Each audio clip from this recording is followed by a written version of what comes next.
கலிபோர்னியாவை சேர்ந்த Android ink அப்படிங்கிற அந்த நிறுவனம் வந்து முதலாக கேமராவுக்கான ஒரு ஓஎஸ் வந்து உருவாக்கலாம் அப்படின்னு சொல்லிட்டு முடிவெடுத்து அதுக்கான வேலைகளை செஞ்சுக்கிட்டு இருக்காங்க.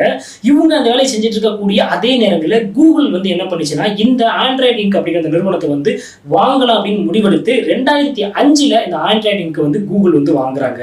கூகுள் இந்த நிறுவனத்தை வாங்கினதுக்கு அப்புறமாக ஆண்ட்ராய்டு இங்க்ல வேலை பார்த்துக்கிட்டு இருந்த முக்கியமான நபர்கள் வந்து கூகுள்ல வந்து ஒர்க் பண்றதுக்காக போறாங்க. ஆண்ட்ராய்டு இங்க்ல இருந்து கூகுளுக்கு வேலை பார்க்க வந்த முக்கியமான தலைவர்கள்ல வந்து ரூபின் அப்படிங்கிற ஒருத்தர் அவருடைய தலைமையில வந்து போனுக்கான ஒரு ஓஎஸ் வந்து உருவாக்குங்க அப்படின்னு கூகுள் நிறுவனம் வந்து அவருக்கு வந்து ஒரு ஆர்டர் கொடுக்குது. ரூபின் அப்படிங்கிற ஒரு மொபைல் போனுக்கான ஓஎஸ் உருவாக்க வந்து ஆரம்பிக்கிறாரு. அந்த சாப்ட்வேர் வந்து லினக்ஸ் கெர்னல் அப்படிங்கிற அந்த மெத்தட்ல இயங்கக்கூடிய ஒரு மொபைல் போனுக்கான ஓஎஸ். அந்த ஓஎஸ் வந்து டச் போன்ல முதல்ல பயன்படுத்தலாம் அப்படிங்கிறதுக்காக அந்த ஓஎஸ் வந்து உருவாக்கி இருக்காங்க. அந்த ஓஎஸ்க்கு அவங்க வந்து ஆண்ட்ராய்டு அப்படின்னு சொல்லிட்டு பேர் வைக்கிறாங்க.